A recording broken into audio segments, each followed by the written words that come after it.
पढ़े लिखे लोगों के सामने उस पंडित जी ने मुंह पर कहा, हम कुर्मी पटेल कुशवाहा को वेद नहीं पढ़ाएंगे। भारत में सबसे ज्यादा टुकड़े इन विदेशी ब्राह्मणों ने ओबीसी लोगों के किए हैं। कुम्हार का लड़का है तो कुम्हार को डॉक्टर, वकील, इंजीनियर की ख्वाब नहीं दिखाएगा, उसको कहेगा तेरा बाप जिस जाति में पैदा हुआ उसी का काम कर। जस्टिस बोबड़े जाति से ब्राह्मण और खानदानी आरएसएस के वर्कर। जब मैं बनारस गया तो वहां मैंने घाट देखे, अलग अलग घाट है गंगा नदी के किनारे। मुझे वहां पर छत्रपति शिवाजी महाराज का एक वंशज राजा था, महाराष्ट्र सतारा का, प्रताप सिंह भोसले महाराज को कैद रखा था बनारस में, तो उनकी वहां मृत्यु हुई थी, तो मुझे उनकी समाधि ढूंढना था। इसलिए मैं घाट पर पंडितों को पूछ रहा था कि यहाँ प्रताप सिंह भोसले महाराज मरे थे तो उनकी कोई समाधि है क्या? तो पंडित जी मुझे बोल रहे थे कुछ नहीं। तो थोड़े अंतर पर एक बोर्ड लिखा था संस्कृत विद्यालय।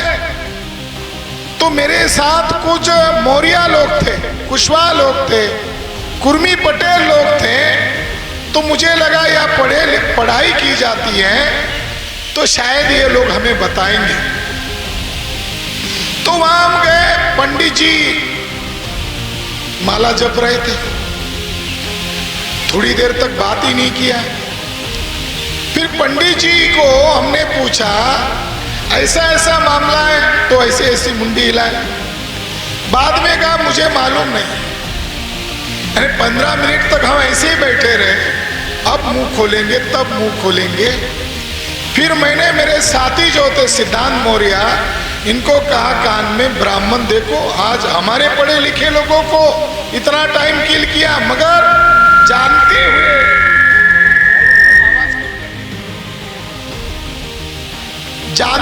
हुए भी नहीं बता रहा है। तो हमने सिद्धांत मौर्य को कहा हम जरा पंडित जी की परीक्षा लेते हैं। तो मैंने पंडित जी को पूछा कि यहाँ आप संस्कृत पढ़ाते हो, ये मेरे मौर्य जी दोस्त हैं, इनकी भी इच्छा है संस्कृत पढ़ना है। तो उन्होंने कहा आप तो कुशवाहा हो। तो कहा हाँ सिद्धांत मौर्य है, ये कुशवाहा है। तो बोले केवल आप नाम दाखिल करो, आपको हम डिग्री देंगे मगर पैसा दो। तो हमने कहा नहीं नहीं, ये रोज आएंगे, इनको रोज पढ़ाना है आपको। तो उन्होंने कहा ठीक है पढ़ाएंगे, तो पुराण पढ़ाएंगे। तो हमने कहा इनको पुराण नहीं पढ़ने की इच्छा है, इनको वेद पढ़ने की इच्छा है। अनपढ़ लोगों के साथ क्या व्यवहार किया होगा वो बात अलग है। हम जैसे पढ़े लिखे लोगों के सामने उस पंडित जी ने मुंह पर कहा हम कुर्मी पटेल कुशवाहा को वेद नहीं पढ़ाएंगे, ये तो ब्राह्मण ही पढ़ सकते हैं। आप शूद्र वर्ण में आते हो और शूद्रों को वेद पढ़ना मना है। ये जो हमारे कुशवाहा जी और ये जो बता रहे थे, ये बात आपके माथे में घुसी कि नहीं घुसे मुझे मालूम नहीं है। ब्राह्मण लोग ओबीसी लोगों को आज भी शूद्र कहता है, शूद्र कहता है। शूद्र का मतलब क्या जानते हो? गुलाम। शूद्र का मतलब नीच। तो इसीलिए ये संदर्भ के साथ आपको जोड़कर बता रहा हूं कि हजारों वर्ष हमारे पुरखे उनके साथ लड़े, आज भी उनके चरित्र में कुछ बदलाव नहीं हुआ है। सांप को कितना भी दूध पिलाओ, सांप डसता ही है। कितना भी पालो, मगर सांप का गुणधर्म डसने का है, ऐसा इनका गुणधर्म है। खैर साथियों, ये ईवीएम भंडाफोड़ परिवर्तन यात्रा है। ईवीएम ये अंग्रेजी शब्द है, इलेक्ट्रॉनिक वोटिंग मशीन। पहले चुनाव होते थे तो पहले चुनाव कैसे होते थे?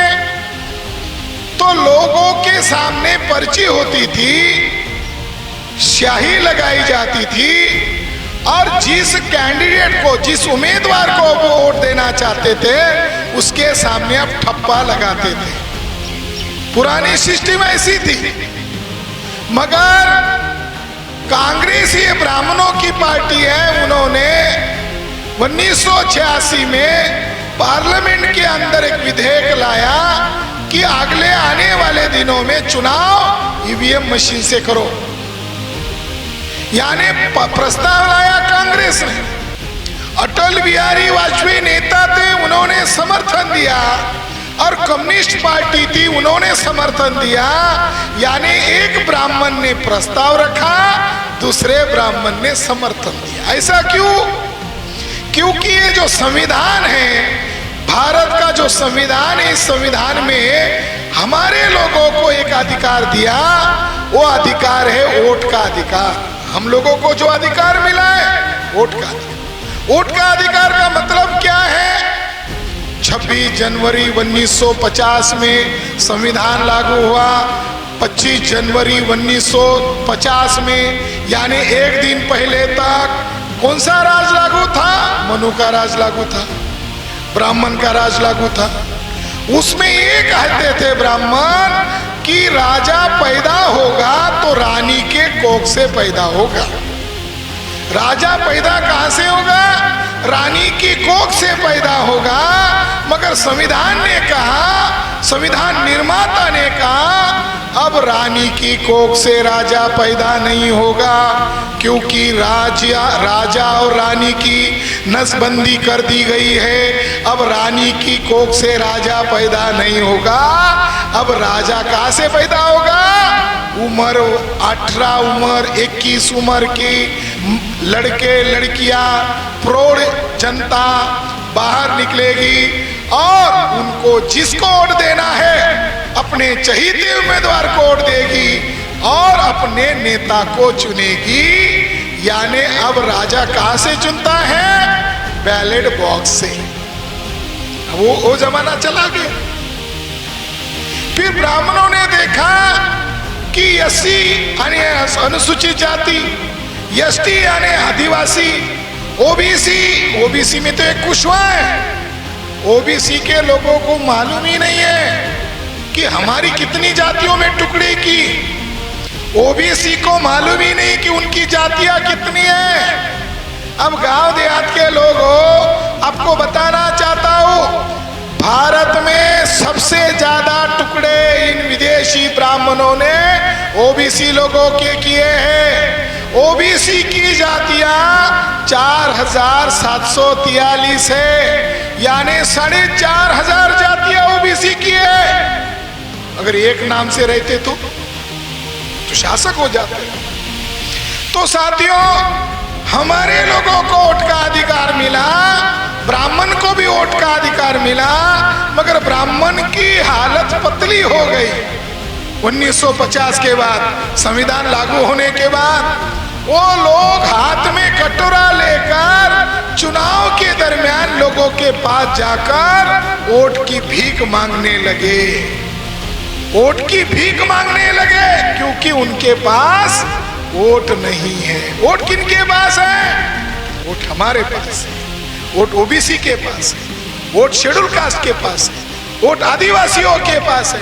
वोट किनके पास नहीं है? ये सवर्ण ब्राह्मणों के पास नहीं है। तो ब्राह्मणों के पास वोट नहीं है, उनकी संख्या है 3.5%। 3.5% वाले ब्राह्मण क्या गांव का प्रधान चुन सकते हैं? जो गांव का प्रधान नहीं चुन सकते, उन 3.5% ब्राह्मणों के आज 5 राष्ट्रीय दल है। कितनी गजब की बात है।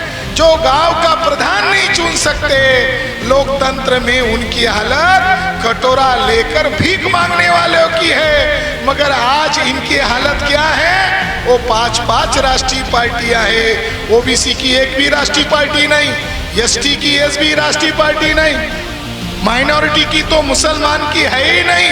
कांग्रेस ब्राह्मणों की पार्टी, बीजेपी ब्राह्मणों की पार्टी, कम्युनिस्ट पार्टी ब्राह्मणों की पार्टी, तृणमूल कांग्रेस ममता बनर्जी बंगाल की, वो ब्राह्मणों की पार्टी। तो ये ब्राह्मणों ने कैसा किया?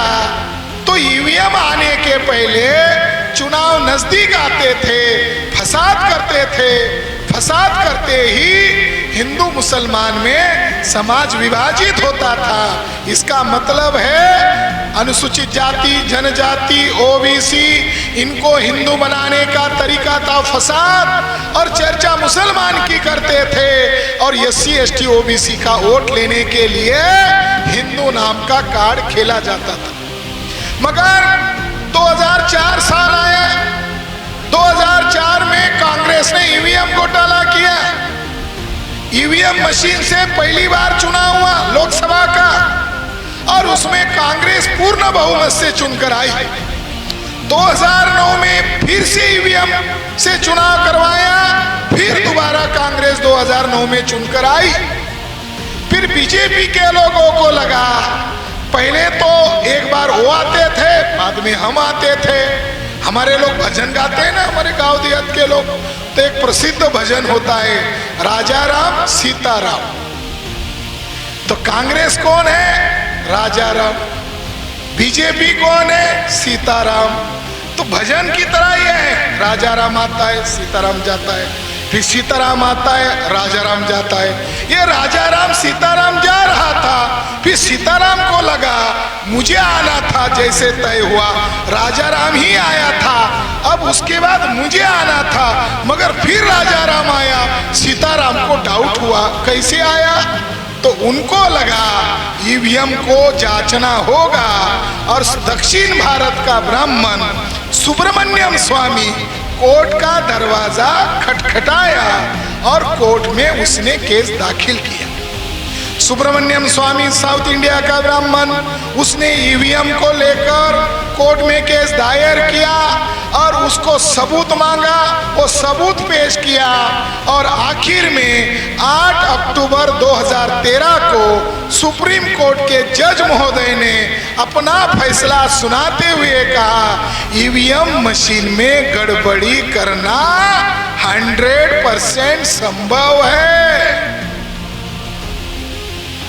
हम आपको जो बताने आए हैं, आप लोगों को जब ये लोग बोलते होंगे हमारे प्रचारक लोग, तो आपको लगता होगा कौन पागल लोग आ गए, ईवीएम में गड़बड़ी होती है।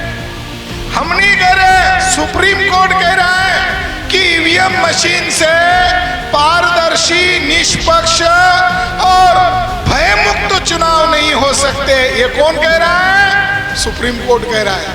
आज कौन सा साल है? आज है 2023, जून महीना चल रहा है, मगर भारत के 6.5 लाख गांवों में ये खबर गई नहीं कि आज से 10 साल पहले कोई फैसला सुनाया गया। ये खबर पता थी कि आपको? मैं आपके गांव के लोगों को बोल रहा हूं, ऐसा एक फैसला आया कि ईवीएम मशीन से गड़बड़ी होती है, ऐसा फैसला आपने सुना? ऐसी खबर आपने सुनी, या किसी के मुंह से आपने ऐसा सुना? नहीं। क्यों? क्योंकि ये जो टीवी है, ये जो अखबार है, ये टीवी नहीं है, ये अखबार नहीं है, ये अल्पसंख्यक विदेशी ब्राह्मणों का भारत पर कब्जा करने का षड्यंत्रकारी साधन है। इसके मालिक ब्राह्मण है, संपादक ब्राह्मण है, मालिक बनिया है। इसीलिए मीडिया को हम मीडिया नहीं कहते, इसको हम कहते ब्राह्मण बनिया मीडिया। उन्होंने इस जानकारी को दबा दिया, और 2013 में जब फैसला आया तो कांग्रेस की चोरी पकड़ी गई, और चुनाव आयोग को कहा गया अब आने वाले चुनाव के दरमियान ईवीएम से चुनाव लोगे क्या? तो उन्होंने कहा 2014 नजदीक है, ईवीएम से ही चुनाव लेना चाहिए। अगर जज महोदय कह रहे ईवीएम में गड़बड़ी होती है तो ईवीएम रद्द होना चाहिए था, ईवीएम मशीन रद्द होना चाहिए था। तो जज महोदय ने कहा ईवीएम से चुनाव करते हो तो इसके साथ दूसरी मशीन जोड़ो, उस मशीन का नाम है वीवीपीएटी सिस्टम, यानी दूसरी मशीन। इधर आप ईवीएम के सामने बटन दबाओगे तो सिग्नल दूसरे मशीन को भी जाएगा और दूसरे मशीन से एक पर्ची निकलेगी, आपको कुछ सेकंड दिखेगी और वो बक्से में जाकर गिरेगी। यानी दो फैसले हुए। एक फैसला ये कहता है ईवीएम मशीन चोरी करने वाली मशीन है। सुप्रीम कोर्ट क्या कह रहा है? ईवीएम मशीन वोट की चोरी करने वाली मशीन है, तो दूसरी मशीन लगाओ चोरी पकड़ने वाली मशीन। वीवीपीएटी सिस्टम लगाओ। 2014 में चुनाव हुए, दूसरी पर्ची निकलने वाली मशीन लगानी चाहिए थी, यकीनन चाहिए थी। फैसला ही वैसा दिया, मगर कितना लगाया? केवल मात्र %.5 से भी कम लगाया। 0.33, 0.33। यानी जितनी ईवीएम मशीन थी उतनी पर्ची निकलने वाली मशीन नहीं लगाई। 2014 में ईवीएम घोटाला हुआ। 2014 में ईवीएम घोटाला होने के बाद माननीय वामन मेश्राम साहब ये सुप्रीम कोर्ट गए और इन्होंने सुप्रीम कोर्ट में कंटेम्प्ट ऑफ द कोर्ट यानी न्यायालय की अवमानना की केस सुप्रीम कोर्ट में दाखिल किया और उन्होंने डिमांड किया कि ईवीएम से अगर गड़बड़ी हो रही है तो पर्ची निकलने वाली मशीन क्यों नहीं लगा रहे हो? तो सुप्रीम कोर्ट ने चुनाव आयोग को नोटिस निकाला, क्यों नहीं लगा रहे हो? तो चुनाव आयोग ने जवाब दिया, प्रधानमंत्री नरेंद्र मोदी वो पर्ची निकलने वाली मशीन के लिए पैसा लगता है, मोदी प्रधानमंत्री हमको पैसा नहीं दे रहे। कोर्ट में लिखित में दिया। तो वामन मेश्राम जी के समर्थन में 24 अप्रैल 2017 में फैसला सुनाते हुए कहा कि सरकार को पैसा देना चाहिए और आने वाले चुनाव में पर्ची निकलने वाली मशीन को लगाने का हम आदेश देते हैं। माननीय वामन मेश्राम जी जीत गए, मगर उसकी भी खबर ये ब्राह्मण बनिया मीडिया ने नहीं दिखाई। यानी कोई हमारे समाज का आदमी वहां जाकर लड़ा, इसकी खबर भी हमें नहीं है, हमारे लोगों को जानकारी ही नहीं है। फिर वामन मेश्राम जीतने के बाद बीजेपी वालों को अब खतरा लगने लगा कि 2019 में अब नरेंद्र मोदी जीतने वाले नहीं है। तो उन्होंने कांग्रेस वालों को निमंत्रण दिया, गुप्त मीटिंग किया कि अब 2019 में नरेंद्र मोदी को प्रधानमंत्री बनाना है, बीजेपी को जितवाना है, तो आप हमें मदद करो। कांग्रेस वालों को बीजेपी वालों ने प्रस्ताव क्यों रखा? क्योंकि कांग्रेस वाले और बीजेपी वालों का गुप्त समझौता हो गया था कि जैसे हमने 2 बार ईवीएम घोटाला किया, उसी तरह आप भी 2 बार ईवीएम घोटाला करो। तो कांग्रेस ब्राह्मण पार्टी, बीजेपी ब्राह्मण पार्टी, इनका आपस में समझौता हुआ।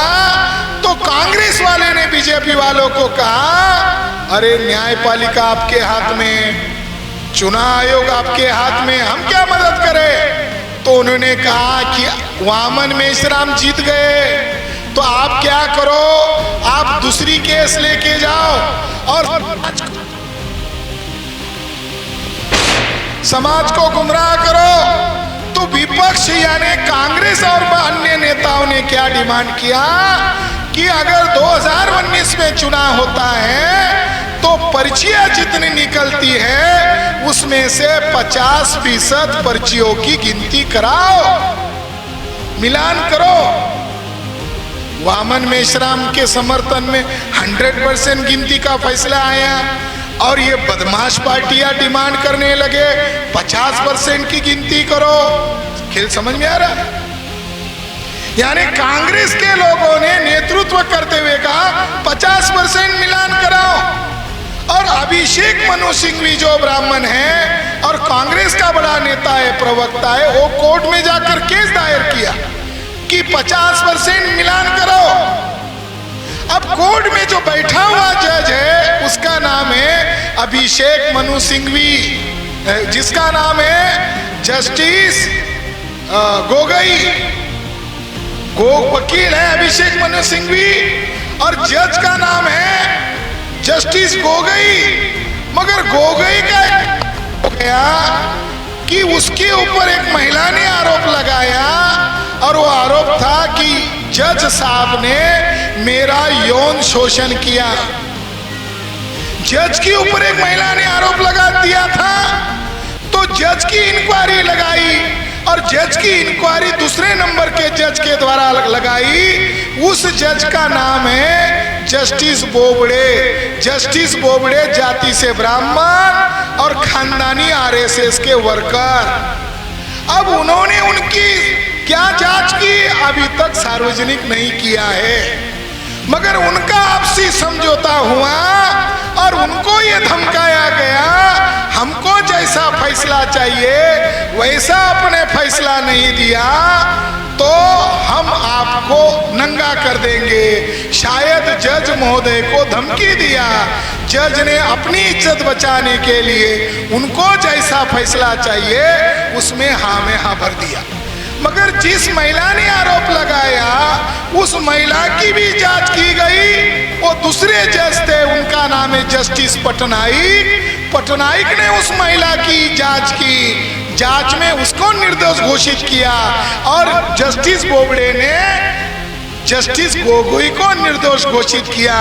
भारत के इतिहास में पहली केस है जिसने आरोप लगाया वो भी निर्दोष है और जिसके ऊपर आरोप लगा वो भी निर्दोष है। इसका मतलब है जज को ब्लैकमेल किया, जज को डराया, जज को धमकाया और जज महोदय को सामने जब केस आई तो उनको मालूम है उनके पहले के जज ने 2017 में वामन मेश्राम के समर्थन में केस दिया था, फैसला दिया था। अब इस फैसले को उनको नकारना था तो इन्होंने नया फैसला दिया, जबकि वो नकार नहीं सकते। इन्होंने नया फैसला क्या दिया? ईवीएम मशीन रहेगी, उतनी वीवीपीएटी जरूर रहेगी, यानी चोरी पकड़ने वाली मशीन पर्चियां वाली मशीन रहेगी, मगर गिनती 2% ही पर्चियों की जाएगी। समझ रहे हो? यानी घोटाला किया जाएगा। इसके तहत 2014 में बीजेपी चुनकर आई, कांग्रेस ने मदद की। इसी के तहत 2019 में ईवीएम घोटाला किया, कांग्रेस की मदद से बीजेपी चुनकर आई।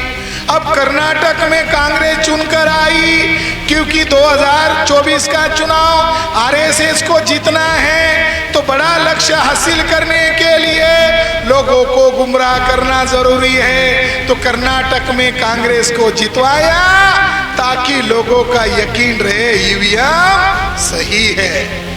ये धोखेबाजी है। 2014-2019 में चुनाव हुए, मैं गांव वालों को उदाहरण देना चाहता हूं। 2014 में चुनाव हुआ, एक नया युवा ओबीसी युवा कुर्मी लड़का चुनाव में खड़ा हुआ, वो हार गया। हारने के बाद उसने चुनाव अधिकारी से, वो जिस गली में रहता है वहां की वोटिंग, वहां पर कितने वोट पड़े उसकी लिस्ट मंगवाई और अपने बीवी से झगड़ने लगा। अपने बीवी को झगड़ते हुए उसने कहा, मैं मान्य करता हूं कि मुझे गली के लोगों ने वोट नहीं दिया होगा, मैं ये भी मान्य करता हूं कि रिश्तेदारों ने वोट नहीं दिया होगा, सगे संबंधी ने वोट नहीं दिया होगा, या ये हो सकता है कि कभी कभार मैंने मेरी माँ बाप की नहीं सुना होगा, तो ये भी हो सकता है कि माँ बाप ने वोट नहीं दिया होगा। वो अपने पत्नी को कहा, कभी मैंने तुझे झापड़ झूपड़ मारी होगी इसलिए तूने भी बदला लिया होगा। ये भी हो सकता है कि तूने मुझे वोट नहीं डाला होगा, मगर मैं इतना नालायक गधा नहीं हूं कि मैं अपने आप को वोट न डालूं। कैंडिडेट को 0, आप लोगों को समझने के लिए उदाहरण दे रहा हूं। कैंडिडेट को 0 वोट मिला, ईवीएम में चोरी होती है, ईवीएम में घोटाला होता है। ये हमारे अंकल साहब है, ये पूर्व विधायक 5 साल रहे अब के प्रदेश में।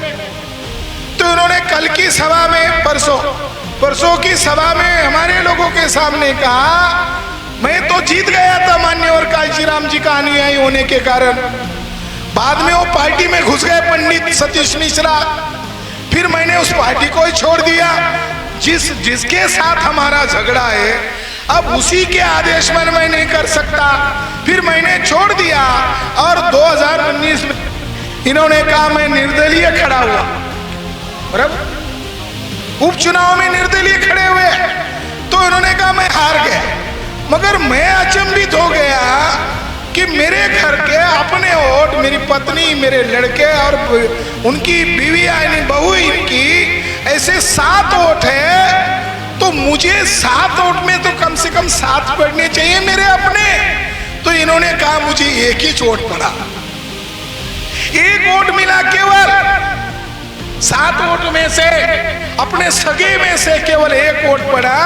तो इन्होंने कहा अब मुझे डाउट हो रहा है ये मेरे लोगों का है या मेरा है, अब मुझे ढूंढना होगा ये मेरा ही वोट है कि मेरे लोगों का वोट है। ईवीएम घोटाले से इन्होंने कहा कि इनके साथ भी धोखा हो। अभी तीसरा उदाहरण देता हूं, इधर आपके बनारस में नरेंद्र मोदी चुनाव के लिए खड़े हुए, 2019 की बात है, और वहां जिस सीट पर वो चुनाव लड़ते हैं वहां की कुल वोट की संख्या है 11 लाख। कितनी संख्या है? 11 लाख।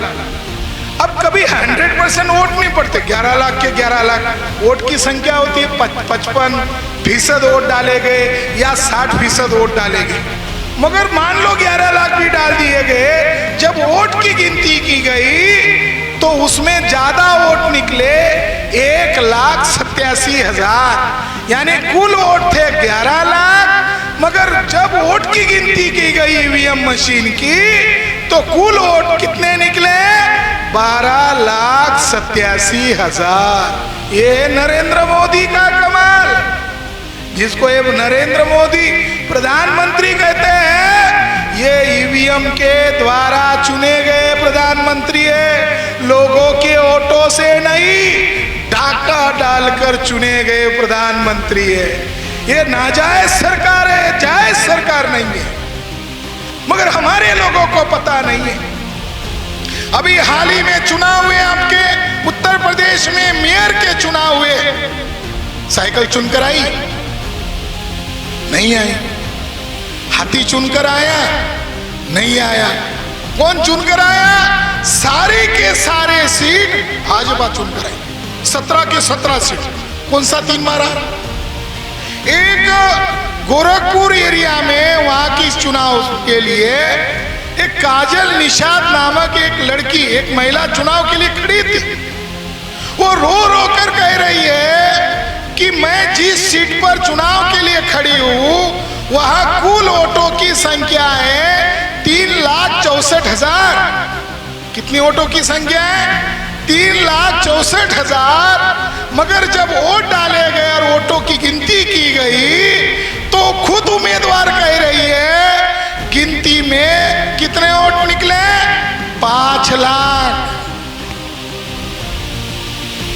4,87,000 इसके वोट निकले, तो राउंड अबाउट 5 लाख। घोटाला होता ही नहीं होता है। मगर जिन पार्टियों के इसके खिलाफ आवाज उठानी चाहिए वो नेता आज न्यायपालिका से डरे हुए हैं, सीबीआई से डरे हुए हैं, ईडी से डरे हुए हैं, आरएसएस बीजेपी से डरे हुए हैं, क्योंकि उनको लगता है मैंने अगर जनता का पक्ष लिया और सड़क पे उतरा तो कल मुझे लालू प्रसाद यादव की तरह जेल की हवा न खानी पड़े। तो साथियों, ईवीएम घोटाला हो रहा है और जिसके कारण हमारे लोगों का सत्यानाश हो रहा है। तो ये ईवीएम भंडाफोड़ परिवर्तन यात्रा जानकारी दे रही है, आप लोगों को जानकार कर रही है। फिर इसका समाधान क्या है? तो क्या 2000 2024 में जो चुनाव आएगा और फिर ईवीएम घोटाला करके ये ब्राह्मण लोग और इनकी ब्राह्मणों की पार्टियां चुनकर आएगी, तो आज कितना सत्यानाश हो गया हमारा। 2024 के बाद कितना सत्यानाश होगा। आज बहु बेटियों की इज्जत लूटी जा रही है, हमारी बच्चों की पढ़ाई छीनी गई है, सरकारी अस्पताल का निजीकरण कर दिया गया है, और किसान लोगों की, ओबीसी लोगों की कोई सुनवाई नहीं हो रही है, और ओबीसी की गिनती नहीं की जा रही है, जानवरों की गिनती की जा रही है, हिजड़ों की गिनती की जा रही है, नदी नालों की गिनती की जा रही है, मगर पिछड़ों की गिनती नहीं की जा रही है। तो ये सब ईवीएम के लोग आपको पूछने वाले नहीं है। तो क्या जानवर की तरह मरना पसंद करोगे या लड़कर अपने अधिकार को छीनोगे? इसीलिए बहुजन क्रांति मोर्चा एवं भारत मुक्ति मोर्चा ये संगठन देशव्यापी संगठन है। 31 राज्यों में इसका नेटवर्क है, 550 जिलों में है, 4500 तहसीलों में है, 2-2.5 लाख तक इसका नेटवर्क हुआ है। 2024 के पहले 2 बड़े काम हमें करने हैं। पहला, कन्याकुमारी से लेकर जम्मू कश्मीर तक ये ईवीएम भंडाफोड़ परिवर्तन यात्रा चल रही है। ये हमारे लोगों को जगाने के लिए चल रही है। ये ईवीएम आपका सत्यानाश कर रही है, इसका बंदोबस्त हम करने वाले हैं। ये मैसेज लोगों को देने के लिए परिवर्तन यात्रा। अगर वो मानते नहीं हैं तो 5 लाख लोगों का मोर्चा दिल्ली में चुनाव आयुक्त के कार्यालय पर लेकर जाने की तैयारी कर रही है। इसके बावजूद वो मानते नहीं हैं तो 2024 के पहले माननीय वामन मेश्राम साहब ईवीएम के मुद्दे पर भारत बंद करने वाले हैं। इसके बावजूद भी मानेंगे नहीं तो 2024 में वोट डाल हमारे लोग जाएंगे। ईवीएम मशीन की संख्या है 15 लाख, बूथ है 15 लाख, और हमारी आबादी है 100 करोड़ से ज्यादा। हमारी मूल्यवादी तो हर एक को उसमें शरीक होने की जरूरत नहीं है। केवल 15 लाख लोगों को वोट डालने के नाम पर जाना है। नारियल तो फोड़ने का ट्रेनिंग है हम लोगों को, नारियल कैसे फोड़ते हैं बताने की जरूरत नहीं है, मगर जैसा नारियल फोड़ते हैं वैसा ही ईवीएम को उठाना है और जोर से जय मूल्यवासी कहते हुए ईवीएम मशीन को फोड़ना है। ये इसकी चल रही है। ये आने वाली नस्लों को बचाना है, आने वाली नस्लों को बचाना है। इसके लिए ईवीएम परिवर्तन यात्रा है। के लोग मैं आपको एक उदाहरण देकर आपको मेरी बात को खत्म करता हूँ। आखिरी बात कि जब लॉकडाउन चल रहा था तब ये बीजेपी सरकार ने नई शिक्षा नीति एक कानून बनाया। उसमें क्लॉज नंबर 6 नंबर के धारा में उन्होंने लिखा, जब 5वीं कक्षा में बच्चे जाएंगे लड़का और लड़की तो मास्टर लोगों को आदेश निकाला कानून बनाकर कि बच्चों को क्या पढ़ाएंगे मास्टर जी, तो अपने बापजादाओं के पैतृक धंधे का प्रशिक्षण मास्टर जी देंगे। अब मुझे बताओ, उन्होंने कानून पास किया, अभी इस साल से वो लागू होने वाला है जून माह से। तो जब कुशवाहा का बच्चा खड़ा होगा, कुर्मी का लड़का खड़ा होगा, तो मास्टर जी बोलेंगे तो किसान का लड़का है, तो किसानी कैसी की जाती है हमको बता। कुम्हार का लड़का है तो कुम्हार को डॉक्टर, वकील, इंजीनियर की ख्वाब नहीं दिखाएगा, उसको कहेगा तेरा बाप जिस जाति में पैदा हुआ उसी का काम कर, उसी में तेरी भलाई है। नाई का बच्चे को बोलेगा बाल काटने में तेरी भलाई है, डॉक्टर, वकील, इंजीनियर बनने में तेरी भलाई नहीं है। चमार को बोलेगा अरे जूते कैसे सिलाते बता, और मुसलमान रहा तो बोलेगा पंक्चर कैसे निकालते बता। साथियों 2025-24 के बाद मनुस्मृति आने वाली नहीं है, मनुस्मृति आ गई है। उनको अब आपके वोटों की जरूरत नहीं है, उनके पास ये घोटाला करने वाली मशीन है और उसमें प्रोग्राम फिक्स है आप कोई भी बटन दबाओ कमल के खाते में जमा हो जाएगा। तो साथियों, आने वाले समय में हमें कितनी लड़ाई लड़नी है हमारे लोगों को मालूम नहीं है। जिनके भरोसे राजनीति कर रहे हैं वो नेता समाज को बताने वाले नहीं है। तो आने वाले समय में बड़ा भयंकर परिस्थिति आने वाली है। इसलिए हमने तय किया कि मूल निवासी बहुजन समाज को अगर बचाना है पहले उनके भेजे में डालना होगा। उनको तो कुछ मालूम है नहीं, इसलिए फोड़ परिवर्तन यात्रा चल रही है।